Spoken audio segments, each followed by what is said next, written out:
الحمد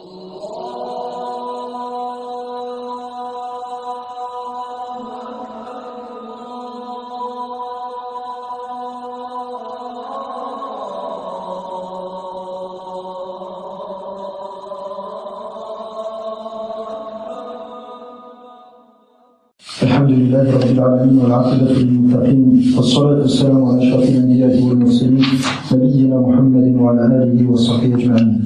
أما بعد، اللهم لا سهل إلا ما جعلته سهلا وأنت تجعل الحزن إذا شئت سهلا فسهل علينا أمورنا كلها واجعلها خالصة لوجهك الكريم حتى نلقاك بها يوم القيامة. آمين آمين آمين.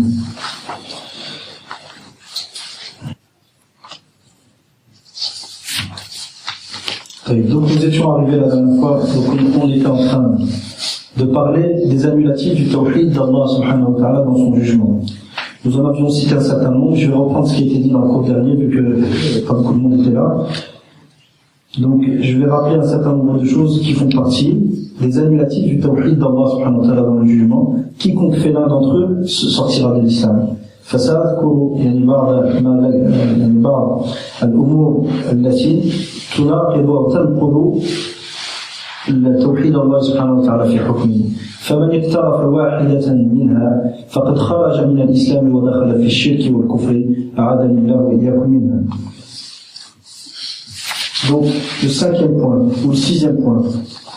سادسا الإباء عن قبول الفرائض أي الامتناع عن التزام حكم الله بالإيجاب وهو رفض حكم الله بالإيجاب رجوعا إلى شريعة أخرى أو من غير رجوع كمانع الزكاة. أي أن الإنسان يمتنع من قبول حكم من التزام حكم الله سبحانه وتعالى. أي أن الله سبحانه وتعالى أوجب عليه أمرا فهو لا يلتزم هذا الأمر هذا الواجب الشرعي بل يرفضه ولا يقبله، إما لأنه يرجع إلى شريعة أخرى تحرم ما يعني تحل ما أوجبه الله سبحانه وتعالى تحرم ما أوجبه الله سبحانه وتعالى أو تحرم ما أحله الله سبحانه وتعالى أو من غير الرجوع إلى شريعة أخرى كمانع الزكاة. رفضوا التزام أمر الله وإيجاب الزكاة عليهم وقالوا بأن الزكاة كانت واجبة على عهد النبي صلى الله عليه وسلم، أما بعد وفاته فليست واجبة، فقاتلهم الصديق رضي الله عنه وقاتلهم الصحابة حتى أوقف الصديق رضي الله عنه هذه الفتنة وهي فتنة إباء قبول الفرائض. Donc là, le sixième point, le refus d'accepter les obligations. C'est-à-dire, refuser d'adhérer au jugement d'Allah lorsqu'il prescrit une chose. Donc Allah a rendu obligatoire une chose, la personne se refuse d'accepter cette obligation. Soit parce qu'elle revient à une autre législation qui, elle remet en cause ce qu'Allah a dit. Donc lui, il accepte cette législation, mais il n'accepte pas la législation d'Allah subhanahu wa ta'ala. Ou soit sans revenir à aucune législation, mais de lui-même il ne veut pas accepter. De lui-même il ne veut pas accepter. Par exemple, comme Mani al-Zakat, ceux qui ont refusé de payer la zakat à l'époque d'Abu Bakr radiyallahu anhu. Ces gens-là, Abu Bakr, ils ont dit quoi? La zakat était obligatoire à l'époque du prophète sallallahu alayhi wa sallam, mais Allah subhanahu wa ta'ala a dit khudh min amwalihim sadaqatan tutahhiruhum biha wa tuzakkihim. Allah a dit au prophète sallallahu alayhi wa sallam, prends de leurs biens une sadaqa, c'est-à-dire une aumône qui est la zakat ici, par lesquelles tu les purifieras, et wa tuzakkihim wa salli alayhim, et prie sur eux, c'est-à-dire demande à Allah de les évoquer en bien dans les grandes assemblées auprès de lui. Eux ils ont dit ça c'était juste pour le prophète sallallahu alayhi wa sallam. Maintenant le prophète il est mort, on n'a pas à vous donner la zakat. Et Abu Bakr les a combattus, les Sahaba les ont combattus, et il y avait ces gens-là qui étaient éloignés à la zakat, et d'autres qui ont apostasié, d'autres donc ils ont cru en d'autres messagers, en d'autres prophètes après Mohammed sallallahu alayhi wa sallam, jusqu'à ce que Abu Bakr les a combattus, jusqu'à ce que cette fitna s'arrête. Et on voit comment Abu Bakr il était intelligent, et que cette intelligence lui venait de la sharia d'Allah subhanahu wa ta'ala. Car avant de mourir, le prophète sallallahu alayhi wa sallam avait envoyé Ba'atha Usama, ou s'il avait envoyé Usama ibn Zayd à la tête d'une armée pour aller combattre les Romains. Et lorsque le prophète il est mort, Oussama il n'était pas encore parti. Et les Sahaba, certains, ils ont dit à Abu Bakr, est-ce que tu vas envoyer quand même cette expédition alors que nous sommes encerclés par les apostats? Médine a été encerclée par les apostats qui ont voulu l'attaquer. Ils lui ont dit, est-ce que tu vas envoyer Oussama alors que Médine est encerclée en ce moment? Il leur a dit, Wallah, que même si les femmes, même si les mères des croyants étaient tirées par des chiens, traînées par des chiens dans les rues de Médine, je n'empêcherai pas une expédition que le prophète sallallahu alayhi wa sallam a envoyée de partir et accomplir sa mission. Regardez ce qu'il a dit. Et qu'est-ce qui s'est passé? Lorsqu'il a envoyé son armée, cette expédition, ils sont passés. Les apostats, ils étaient loin, ils les ont vus. Et les apostats, ils ont regardé, ils ont dit, Subhanallah. Bon, ils n'ont pas dit Subhanallah, on se comprend. Ils ont dit, si Abu Bakr, il a envoyé cette armée-là pour combattre des Romains, alors qu'on est en train de les encercler. Donc le nombre d'hommes qui restent derrière, ils sont encore plus grands. Ils sont partis. Et ça, c'est le bienfait d'obéir au prophète, sallallahu alayhi wa sallam. Les gens vont te dire, la raison humaine ici, elle va te dire quoi? Non, il ne faut pas faire ça. L'intérêt, le maslaha et tout ça. Mais ici, le prophète, ça leur donne une chose, Abu Bakr, il n'a pas réfléchi. Alors, le prophète a dit, c'est comme ça qu'il faut faire.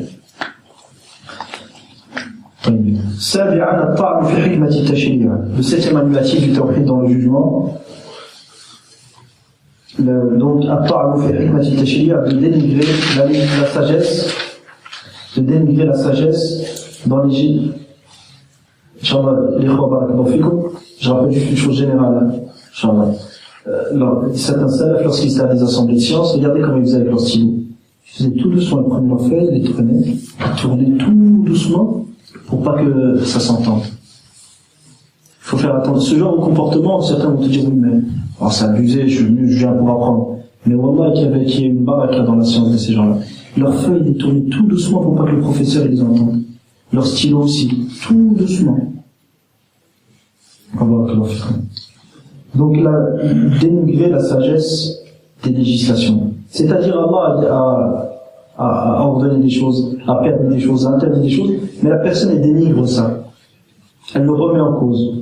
قال تعالى ولا تأكلوا مما لم يذكر اسم الله عليه وإنه لفسق وإن الشياطين ليوحون إلى أوليائهم ليجادلوكم وإن أطعتموهم إنكم لمشركون. يقول العلامة الشنقيطي رحمه الله إن متبعي أحكام المشرعين غير ما شرعه الله مشركون بالله. إن متبعي أحكام المشرعين غير ما شرعه الله مشركون بالله. ثم سرد رحمه الله الآيات المبينة لذلك إلى أن قال وبهذه النصوص السماوية التي ذكرنا يظهر غاية الظهور أن الذين يتبعون القوانين الوضعية التي شرعها الشيطان على ألسنة أوليائه مخالفة لما شرعه الله جل وعلا على ألسنة رسله صلوات الله وسلامه عليهم أنه لا شك في كفرهم وشركهم أنه لا يشك في كفرهم وشركهم إلا من طمس الله بصيرته وأعماه عن نور الوحي مثلهم أي أن كفر هؤلاء الذين يتبعون ويتخذون القوانين الوضعية بدلا عن أحكام الشريعة ويحكمون بها ويطبقونها في البلاد ويفرضونها على العباد كفر هؤلاء لا يشك فيه إلا من طمس الله بصيرته وأعماه عن نور الوحي مثله. Donc le septième point, dénigrer la sagesse des législations. La preuve est la parole d'Allah subhanahu wa ta'ala. وَلَا تَأْكُلُوا مِمَّا لَمْ يُذْكَرِ اسْمُ اللَّهِ عَلَيْهِ. Et ne mangez pas des baisses sur lesquelles le nom d'Allah n'a pas été prononcé. وَإِنَّهُ لَفِسْقٌ. Et certes ceci est du fisq. Le fisq, qu'est-ce que c'est? وَالْخُرُوجُ أَوْ تَجَاوُزُ حُدُودِ اللَّهِ subhanahu wa ta'ala. La perversion, c'est d'outrepasser les limites qu'Allah a fixées. La perversion, ça n'a pas tout le temps une connotation comme on l'entend aujourd'hui. La perversion consiste à outrepasser les limites qu'Allah a fixées. Donc, manger des bêtes sur lesquelles autre que le nom d'Allah a été cité est une perversion. Et les shayatines, les démons, inspirent à leurs alliés afin qu'ils polémiquent avec vous. Mais si vous leur obéissez, vous serez certes des associateurs. La cause de révélation de ce verset, c'est quoi? C'est que les mouchriquins sont venus voir les sahaba et ils leur ont dit ما الميتة من الذي ذبحها قال والله. Ils leur ont dit la bête morte. Qui est-ce qui l'a tuée? Qui est-ce qui l'a sacrifiée? Ils leur ont dit ça, Allah. Et les mouchikoun leur ont dit ce qu'Allah sacrifie est haram et ce que vous sacrifiez est halal. C'est-à-dire que la bête morte, vous n'avez pas le droit de la manger. Bien que ce n'est pas vous qui l'avez sacrifiée en réalité. C'est Allah subhanahu wa ta'ala qui a voulu sa mort. Mais de l'autre côté, ce que vous sacrifiez de vos propres mains est halal. Donc ils ont apporté cette ambiguïté leurs sahaba. Et Allah subhanahu wa ta'ala a révélé ce verset. Et ne mangez pas des bêtes. N'écoutez pas leurs ambiguïtés. Ne mangez pas des bêtes sur lesquelles le nom d'Allah n'a pas été évoqué. Et ceci est de la perversion. Et les démons, les shayatines inspirent à leurs alliés afin qu'ils polémiquent avec vous. Et si vous leur obéissez, vous serez certes des associateurs. Si vous leur obéissez en mangeant des bêtes mortes tout en croyant qu'elles sont halal, parce que vous remettez en cause la législation, la sagesse derrière l'ordre d'Allah subhanahu wa ta'ala, vous serez alors certes des associateurs. فَإِنْ أَطَعْتُمُوهُمْ مُعْتَقِدِينَ حِلَّ الْمَيْتَ بِنَاءً عَلَى الشُّبْهَةِ التي ذكروها وهي الطعن في حكمة التشريع فإنكم مشركون. Puis le cheikh cite une autre parole qui est la parole de l'imam de l'Amin Shanqiti, rahimahullah ta'ala. Il dit, en commentaire de ce verset, ceux qui veulent les lois des législateurs et délaissent ce qu'Allah a légiféré sont des mushrikoun billah, sont des associateurs. Ceux qui veulent, qui font prévaloir, qui préfèrent les lois des hommes, les lois des législateurs, qu'Allah n'a pas légiféré, c'est-à-dire ce que les gens légifèrent et qu'Allah n'a pas établi, ceux qui font prévaloir ces lois-là devant ce qu'Allah a légiféré sont des associateurs, des polythéistes. Puis il cita tous les versets qui le montrent, il a cité un ensemble de versets qui montrent ce point-là, jusqu'à ce qu'ils disent, et écoutez bien, parce que c'est pas simple ce jeu-là. À chaque kufri haoulay tawarid, kufrun billahi subhanahu wa ta'ala. Doutez de la mécréance de ces tawarid aujourd'hui, des gouverneurs arabes qui ont législé, qui ont changé la loi d'Allah, et de la mécréance en Allah subhanahu wa ta'ala. C'est pas, regardez ce qu'il va dire l'Amin Shanqiti. Il dit, à travers ces textes célestes que nous avons cités, ces textes qui nous viennent d'Allah subhanahu wa ta'ala, que nous avons cités, il apparaît de la plus claire des manières que ceux qui suivent les lois forgées par les hommes, que le shaitan a légiféré par le biais de ses alliés, et qui sont contraires à ce qu'Allah a légiféré par le biais de ses messagers, que ne doute que ce sont des mécréants et associateurs, que celui à qui Allah a retiré la clairvoyance et l'a aveuglé de la lumière de la révélation comme eux. Ne doute de la mécréance de ces gens, qui ont préféré les lois des hommes face à la loi d'Allah subhanahu wa ta'ala, et qui ont imposé les lois des hommes, et qui ont combattu toute personne qui leur demande de ne pas appliquer la loi des hommes. Et dans ces lois-là, ils permettent même l'apostasie. Même l'apostasie, comment on appelle l'apostasie dans nos pays? La liberté de culte, la liberté d'expression. Ça a des beaux noms. Comme le vin, on appelle ça comment? L'eau de vie. L'apostasie, on l'appelle comment? La liberté de culte, la liberté de s'exprimer est garantie à tout citoyen. Ces gens, Allah a interdit d'apostasier, eux ils permettent d'apostasier. Ces gens se sont mis à l'égal de qui? Ils se sont mis à l'égal de qui? D'Allah subhanahu wa ta'ala. Donc ne doute de la mécréance de ces gens-là, comme il dit l'Amin Shanqiti rahimahullah ta'ala, que celui à qui Allah a voilé la clairvoyance, et à qui Allah subhanahu wa ta'ala a retiré la clairvoyance, c'est-à-dire qu'il ne voit plus clair. Il ne voit plus les choses comme il devrait les voir, comme devrait les voir le croyant. Et il l'a aveuglé de la lumière de la révélation, comme eux, ces gens-là, ont été aveuglés. Lui aussi, il a été aveuglé. Donc c'est pas quelque chose de simple. Ils vont te dire, il y a un khilaf entre les ulama. Quel khilaf y a-t-il sur le kufr de celui qui se met à l'égard d'Allah subhanahu wa ta'ala? Quel khilaf y a-t-il sur celui qui permet l'apostasie? Ou celui qui se met à l'égard d'Allah et qui permet ce qu'Allah interdit? Et qui impose cette législation et combat toute personne qui remet en cause cette législation? Quel khilaf y a-t-il? Ibn Abbas radiyallahu anhu, qala kufrun duna kufr fi haoulay tawamit. Ibn Abbas, il a parlé de kufr mineur sur ces gens-là aujourd'hui. Ibn Abbas, il a vu des gens qui se sont mis à l'égard d'Allah et qui ont permis l'apostasie. Il les a vus, ces gens. Wallah, ces gens-là sont des menteurs. Sont des criminels et des menteurs. Les mauvais savants aujourd'hui qui falsifient la religion d'Allah. Et qui font croire aux gens qu'Ibn Abbas, a dit sur les gouverneurs d'aujourd'hui que ce qu'ils font est de la mécréance mineure. C'est pas de la mécréance majeure. Ça ne fait pas sortir de l'islam. Puis Cheikh Abdel Majid al-Shadouli يقول حفظه الله تعالى ورعاه إن منازعة الله الحكم تخرج المنازع من دين الله فهو حكم معلوم من الدين بالضرورة. Il dit disputer Allah dans son hukm, dans son droit de légiférer et dans son commandement exclut celui qui en est coupable de la religion d'Allah. Et ce statut est connu par nécessité dans la religion d'Allah. Celui qui dispute Allah dans un droit qui lui appartient à lui seul, celui-ci sort de la religion d'Allah. Parce que veut dire la religion? C'est la soumission. Celui qui se met à l'égard d'Allah, il s'est soumis à Allah. Man naza'a Allah subhanahu wa ta'ala, hal qada lillah wa istaslama lahu. ما استسلم لله سبحانه وتعالى من جعل نفسه ندا لله ونازع الله في حقه الخالص وهو التحليل والتحريم. À la suite de ça, le cheikh dit وكذلك نعم لأنها تخرجه من عبادة الله وحده وهذا هو الشرك الذي يخرج أصحابه من دين الله قطعا وكذلك الذين يقرون المنازع في ادعائه ويدينون له بالطاعة وقلوبهم غير منكرة لاغتصاب سلطان الله وخصائصه فكلهم سواء في ميزان الله. Donc le cheikh explique pourquoi cette personne sort de l'islam. Il dit car cette dispute, ce qu'il fait lorsqu'il dispute le droit d'Allah, car cette dispute l'exclut de l'adoration d'Allah seul. Il n'adore plus Allah seul. Pourquoi? Parce qu'il a disputé Allah subhanahu wa ta'ala. Il a essayé de s'ériger en égal à Allah. Donc, il ne s'est pas soumis à Allah. Ce qui représente le shirk qui exclut ceux qui en sont coupables de la religion d'Allah avec certitude.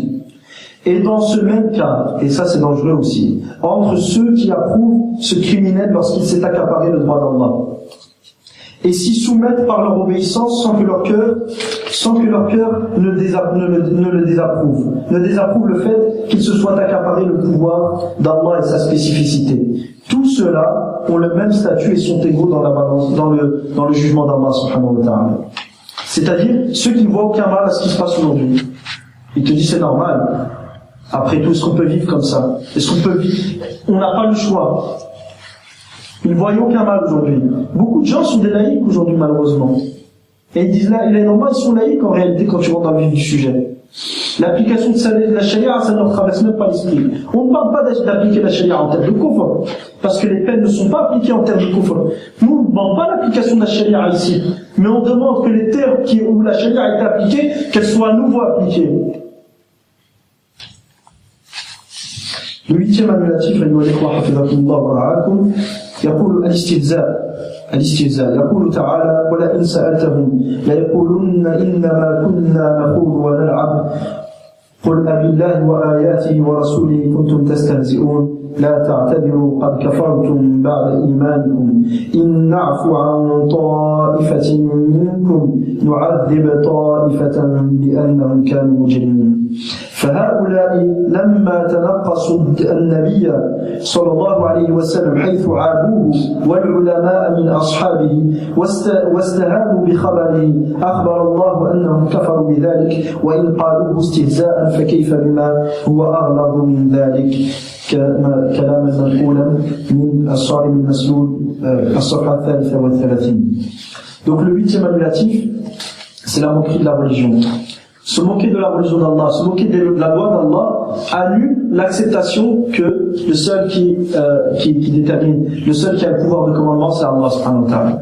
Parce qu'accepter qu'Allah est le seul qui a le pouvoir de commandement et unifier Allah dans son jugement ne veut pas dire simplement savoir qu'Allah est le seul qui mérite de juger, de légiférer. Non, tu dois aussi te soumettre à ça et aimer cette législation. Or la moquerie s'oppose à la législation.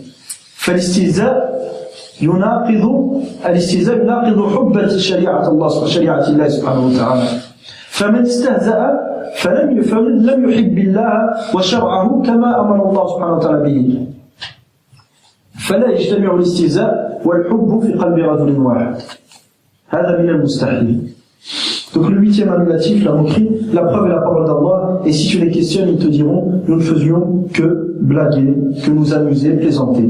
Guise d'Allah, de ses versets et de son messager dont vous vous moquez, ne vous excusez pas car vous avez bel et bien mécru après avoir eu la foi. Si nous pardonnons à une certaine partie d'entre vous, nous en châtierons d'autres car ils étaient des criminels. Car c'était des criminels. Donc ces gens-là, après que ces gens aient dénigré le prophète sallallahu alayhi wa sallam et les savants parmi ses compagnons, et méprisèrent ce que le prophète dit sallallahu alayhi wa sallam, Allah informa qu'ils mécrurent par leurs agissements, même s'ils ne faisaient que se moquer. Qu'en serait-il donc d'une situation encore plus grave que celle-ci? C'est-à-dire de celui qui le dit en le pensant véritablement. Ibn Taymiyyah parle de ce que je viens de citer sont les paroles d'Ibn Taymiyyah dans son livre As-Salim al-Masloul, l'épée tranchée à la Shatim al-Rasoul, sur celui qui insulte le messager sallallahu alayhi wa sallam. Ibn Taymiyyah a écrit ce livre après qu'un chrétien ait insulté le prophète sallallahu alayhi wa sallam en terre d'islam, et que certains avaient mis des ambiguïtés quant au fait que cette personne ne méritait pas la peine capitale. Et il a écrit tout son livre pour justement par amour pour Allah subhanahu wa ta'ala et son prophète sallallahu alayhi wa sallam. Donc ici Ibn Taymiyyah parle de gens qui se sont moqués du prophète et des compagnons. Ils ont dit on n'a jamais vu des gens qui avaient un plus gros ventre que ceux-là. Ils parlent du prophète et des compagnons sallallahu alayhi wa sallam. Et il dit nous avons ma ra'ayna mithla ha'ula'i akbar butunan wala ajbana 'inda al-liqa wala akdhuba al-sunan. On n'a jamais vu de gens qui étaient plus lâches au combat, qui avaient des plus gros ventres et qui mentaient plus que ces gens-là. Ils parlent du prophète et des compagnons. À ce moment-là, Allah subhanahu wa ta'ala a révélé ces versets. Ils faisaient que se blaguer, en fait, ils n'y croyaient pas à ça. Allah a révélé ces versets-là. Diès d'Allah, si tu les questionnes, ils te diront, nous ne faisions que blaguer, que plaisanter et nous amuser. Diès d'Allah, de son messager et de ces versets dont vous vous moquez, ne vous excusez pas car vous avez bel et bien cru après avoir eu l'info. Et certains ulama, ils ont dit que ces sahaba, ils ne se moquaient que ces gens-là, ils ne se moquaient que des compagnons, ils ne se sont pas moqués du prophète sallallahu alayhi wa sallam. Et malgré ça, regardez ce qui a été révélé, qu'Allah nous préserve. La moquerie de la religion est une chose qui est très très dangereuse. Très très dangereuse. La moindre chose qui fait partie de la religion, il ne faut pas la toucher de près ou de loin dans nos plaisanteries. Et c'est pour ça, regardez dans Surat al-Baqarah, وَإِذْ قَالَ مُوسَى لِقَوْمِهِ إِنَّ اللَّهَ يَأْمُرُكُمْ أَن تَذْبَحُوا بَقَرَةً. Et Allah subhanahu wa ta'ala nous dit, et lorsque Moussa dit à son peuple, ô mon peuple, lorsque Moussa dit à son peuple, certes Allah vous ordonne de sacrifier une vache. Qu'est-ce qu'ils ont dit après? قَالُوا أَتَتَّخِذُنَا هُزُوًا. Dis, est-ce que tu plaisantes avec nous? قَالَ أَعُوذُ بِاللَّهِ أَنْ أَكُونَ مِنَ الْجَاهِلِينَ. Il a dit qu'Allah me préserve, je demande protection près d'Allah d'être du nombre des ignorants. فَقَالَ أَهْلُ الْعِلْمِ. Donc les gens de science ont dit quoi? Ils ont dit le fait de blaguer, de parler de la religion en s'amusant, ou de citer des hakam shar'i en s'amusant, c'est de l'ignorance et c'est interdit. Faut jamais blaguer sur ça.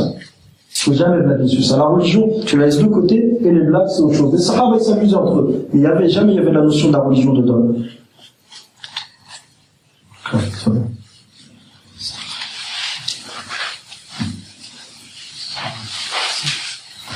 الناقض التاسع الاستخفاف. Le neuvième annulatif, le mépris. يقول شيخ الإسلام رحمه الله وروى أبو أحمد بن عدي في كتابه الكامل عن ابن بريدة عن أبيه قال كان حي من بني ليث من المدينة على ميلين وكان رجل قد خطب منهم في الجاهلية أي خطب امرأة يتزوجها